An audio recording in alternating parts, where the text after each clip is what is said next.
Ezekiel chapter 1. In the 30th year, on the 5th day of the 4th month, while I was among the exiles at the Kiba River, the heavens opened and I saw a divine vision. On the 5th day of the month, it was the 5th year of King Jehoiachin's exile. The word of the Lord came to the priest Ezekiel, the son of Buzi, at the Kiba River in the land of the Babylonians. The hand of the Lord came on him there. As I watched, I noticed a windstorm coming from the north and an enormous cloud, with lightning flashing, such that bright light rimmed it and came from it like glowing amber from the middle of a fire. In the fire were what looked like 4 living beings. In their appearance, they had human form, but each had 4 faces and 4 wings. Their legs were straight, but the soles of their feet were like calves' feet. They gleamed like polished bronze.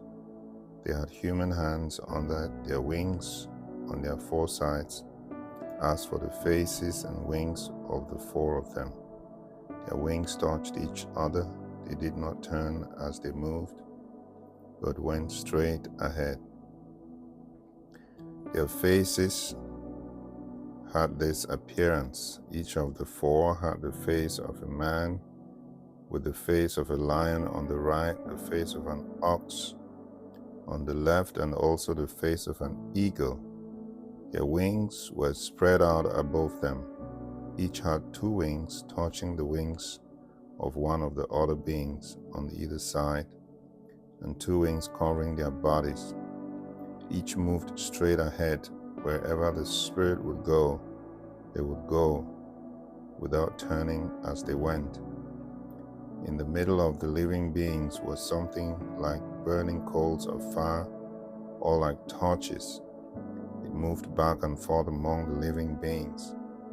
It was bright, and lightning was flashing out of the fire. The living beings moved backwards and forward as quickly as flashes of lightning.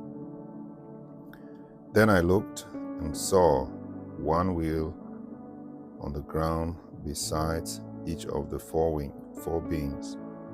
The appearance of the wheels and their construction was like the gleaming jasper, and all 4 wheels looked alike.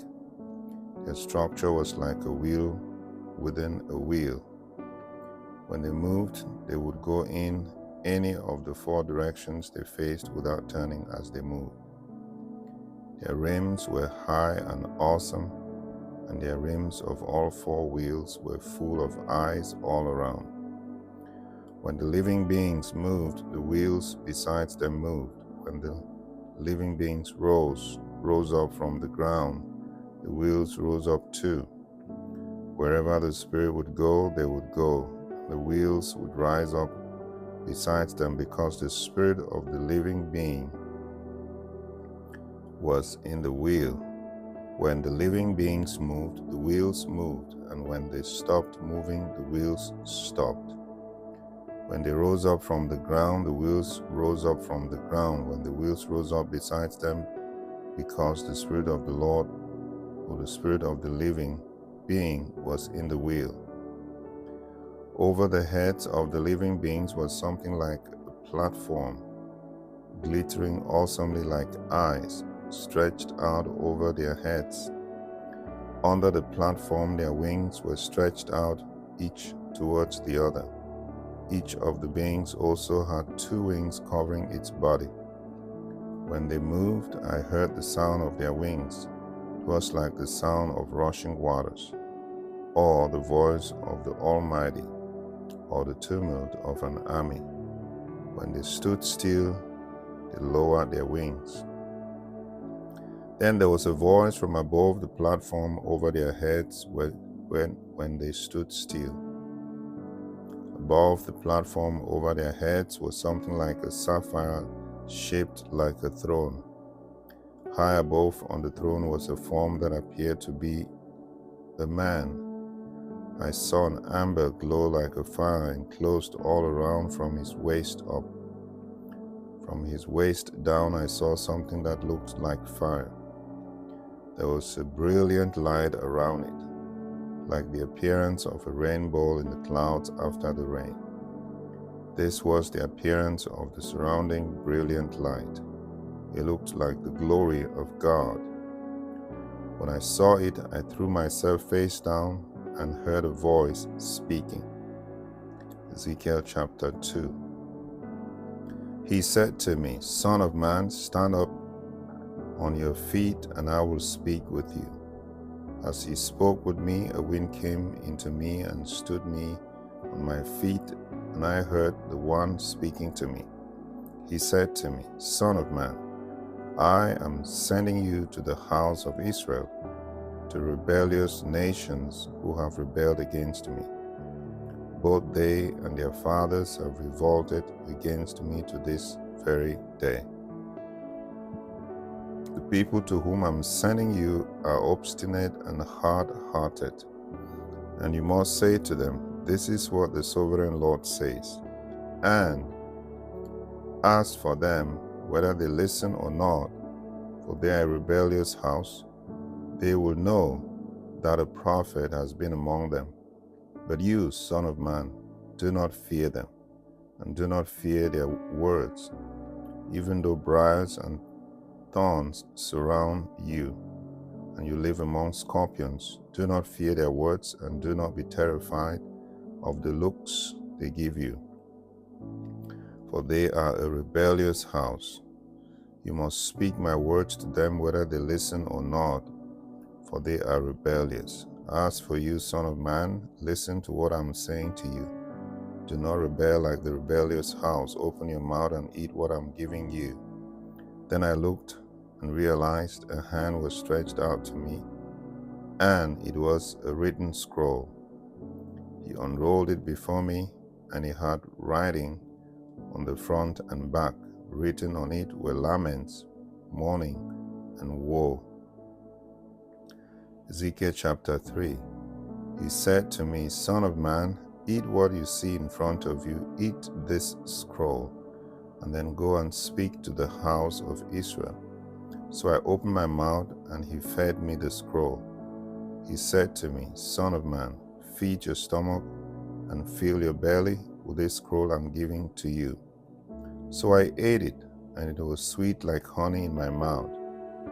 He said to me, "Son of man, go to the house of Israel and speak my words to them, for you are not being sent to the people of unintelligible speech and difficult language, but to the house of Israel, not to many peoples of unintelligible speech and difficult language, whose words you cannot understand. Surely, if I had sent you to them, they would listen to you.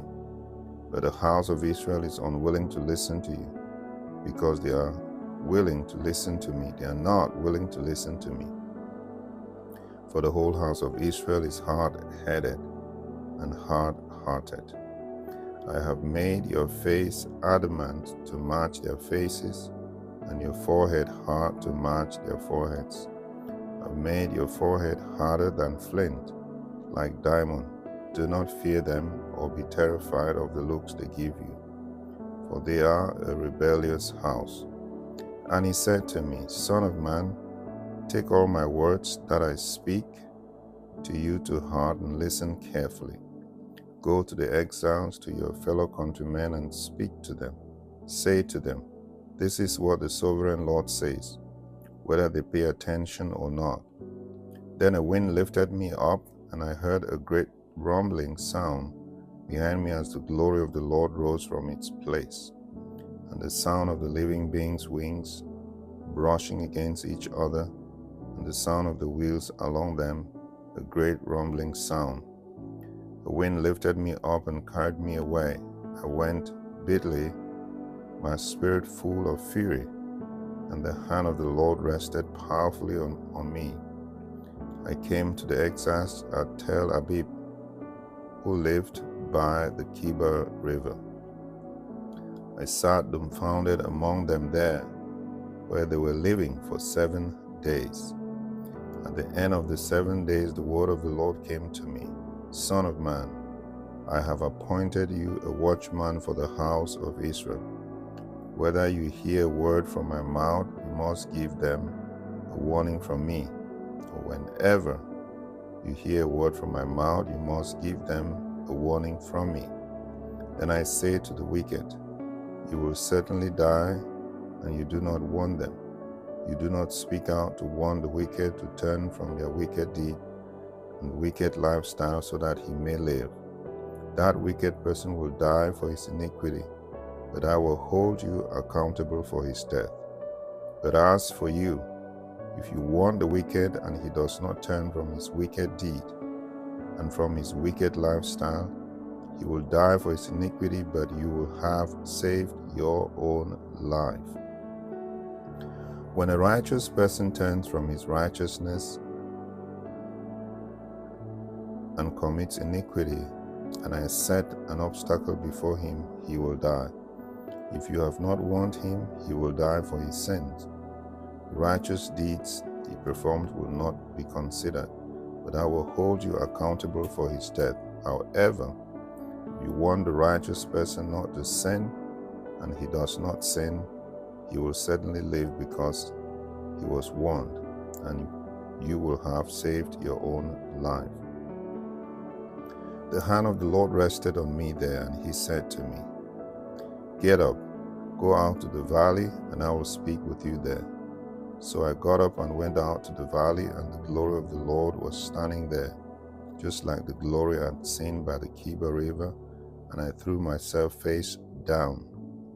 Then a wind came into me and stood me on my feet. The Lord spoke to me and said, Go, shut yourself in your house.